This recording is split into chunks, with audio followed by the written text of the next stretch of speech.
Hello viewers, আমরা এই cycle থেকে এই সাইকেলটার আজকে সম্বন্ধে কিছু কথা বলবো।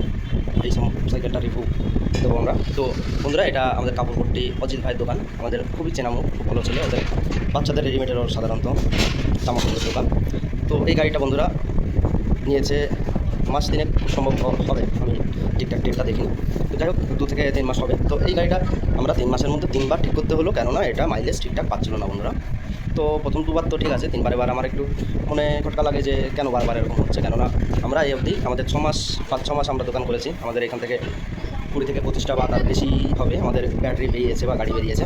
তো একটাই কেন বারবার সমস্যা হবে বলে সেটা একবারেই ঠিক হয়ে যাওয়ার কথা। আমরা লিথিয়াম ব্যাটারি, লিথিয়াম আয়ন এই ধরনের সেল সম্বন্ধে যারা একটুখানি জানি, তো আমরা জানি আমরা কী ধরনের সেল লাগাই। ইভি গ্রেডে লিথিয়াম 2600 mAh এর সবচেয়ে বেস্ট যে সেলটা, সেটাই আমরা ইউজ করে থাকি বন্ধুরা। এটা বাস্ট হতে পারে, আগুন ধরে যেতে পারে, কিন্তু 1-1.5 বছরের আগে এটা খারাপ হবে না। যদি মাইনাস আর প্লাসটা আমি বারবার শর্ট করি, তবু 1-1.5 বছর এটা রান করবে। তো বন্ধুরা, আমরা প্রফেশনাল ও পারফেকশনভাবে কাজগুলো করে থাকি। আর এটা ডিপলি আমি সার্ভে করবার পরে যেটা আমাদের সমস্যা সেটা ধরতে পেরেছি, কেননা ওটা না ধরতে পারলে আমাদের বারবার এটা হতো। তো অজিত ভাইকে আগেই বলে দিয়েছি আমাদের ব্যাটারি যে বক্সের কন্ডিশন, সেটার জন্য ব্যাটারিটার সমস্যা হচ্ছে, সেটা ঠিক করতে হবে। তো সমস্যাটা কোথায় দেখো বন্ধুরা, আমাদের এটা আপডেট করে বানানো হয়েছে। যেহেতু ব্যাটারিটা একেবারে পারফেক্ট বক্স সমান এত দূরে এসেছিলো, এটা এতখানি কন্ট্রোলার আছে। তো এই নাট বোল্টগুলো আমাদের ভিতরে ছিল, বোল্ট দুটো আমাদের ভিতরেই ছিল। তো প্রথমে 2-2.5 সপ্তাহ চালাবার পরে আমাদের অজিত ভাইয়ের বক্সটা একটু নড়বড়ে ছিল, এখনও নড়বড়ে আছে। কারণ আমি বলে দিচ্ছি, দেখো বন্ধুরা, আমাদের এই ভোল্টেজ সাইকেলের সাথে যে বোল্টগুলো ইউজ করা হয়েছে, এগুলো প্যাচ কেটে গেছে। তো আমরা ভিতর দিয়ে যখনই টাইট দিচ্ছিলাম, টাইট হচ্ছিল, যখনই চালাচ্ছিলাম ওটা লুজ হয়ে যাচ্ছিলো বারবার। তো বারবার খুলে তো ওইভাবে করা ঠিক না।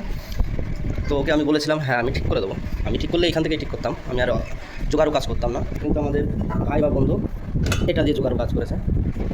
এইটা এর ভিতরে এইভাবে ঢুকিয়ে দিলে এখানে নাট বোল্ট করে ওটা ফিক্স বিশাল টাইট করা যায়, বক্সটা নড়বে না, সেটা করা যায়। তো বন্ধুরা, আমাদের বক্সটা তো সেভ হয়েছে, নড়ছে না বা খেলছে না বা ওটা পারফেকশনভাবে দাঁড়িয়ে রয়েছে, সেটা ঠিক হয়েছে। কিন্তু আমাদের ভিতরের যে ব্যাটারিটা, ওটা কম্প্রেস হয়ে গেছিলো, এতটাই কম্প্রেস হয়ে গেছিলো। আমি আগে একবার দেখেছি, একটা তার কেটে গেছিলো। টোটাল আমাদের 3বার ব্যাটারিটা রিকভার করা হয়েছে। একবার তার কেটে গেছিলো, আর আরেকবার ব্যাটারি একটা পাল্টে দিয়েছি, সেটা পুরো যতটুকু আমাদের নাটের এই মাথাটা ততটুকু দেবে গেছে। তো কতটা কম্প্রেস হয়েছে বন্ধুরা আমরা বুঝতেই পারছি। আমি যখনই ব্যাটারি ঠিক করে দিচ্ছি কোনো সমস্যা হচ্ছে না, এটা লাগাচ্ছি, নাট টাইট দিচ্ছি, আমার ওটা কম্প্রেস হচ্ছে। যখনই চালাচ্ছি আমার হয়তো বা স্পট ওয়েল্ডিং আমাদের মিসিং করছে, খুলে যাচ্ছে বা ওয়্যার কেটে যাচ্ছে, একবারই ওয়্যার কেটে গেছে। তো বন্ধুরা, আমরা বলে দিই, আমাদের লিথিয়াম ব্যাটারি 1 বছরের ওয়ারেন্টি থাকে। তো ইলেকট্রনিক্স জিনিস সমস্যা হতেই পারে। আমার আগে একটা ব্যাটারি এরকম সমস্যা হয়েছিল, তাকে একবারই ঠিক করে দিয়েছি, ঠিক হয়ে গেছে, তারও তার কেটে গেছিলো। তো এই গাড়িটা আমার 2-3বার ঠিক করতে হলো বন্ধুরা। আমাদের স্পট ওয়েল্ডিং করে, আমাদের ফুল ব্যালেন্সিং করে আমাদের মিনিমাম 600 থেকে 700 টাকা আমাদের খরচ হয়। কেন খরচ হয়? আমাদের নিকেল স্ট্রিপস লাগে, ওয়েল্ডিং করতে হয়, যে মেশিনগুলো কেনা রয়েছে সেগুলো ইউজ করতে হয়, তার লাইফ সাইকেল কমে যায় মেশিনগুলো ইউজ করলে বন্ধুরা। ভাইকে আগেই বলেছিলাম ওইটা পরবর্তী ঠিক করে দেবো, কিন্তু ভাই ওয়েট করেনি। কিন্তু ক্ষতিটা বন্ধু আমারই হলো। আমরা একবার স্পোর্ট ওয়েল্ডিং করে আমাদের ফুল ব্যাটারিটা রেডি করে ব্যালেন্সিং করে আমাদের বলেছি 6 থেকে 700-800 টাকা খরচ হয় আমার। আর আমাদের ওটা মিনিমাম চার্জ থাকে, যদি ওয়ারেন্টি না থাকে একটা ব্যাটারি, মিনিমাম চার্জ থাকে 800 থেকে 1200 টাকা। তো আমার এটা 3বার করা হয়েছে বন্ধু। নেই, গাড়িটাই খুবই কম চার্জ করা হয়েছে, কারণ নিজেদেরই ভাই বন্ধু, তার উপরে এটা যা খরচ হলো, আমার তো উল্টে লস হয়েছে। এরকম নতুন বিজনেস করতে, বিজনেস পথে আমরা এসেছি। তো এটা আমার একটা অভিজ্ঞতা, শুধু অভিজ্ঞতাটাই এটা অর্জন করতে পারলাম, কিন্তু ক্ষতি যেটা হলো ভালোই হলো।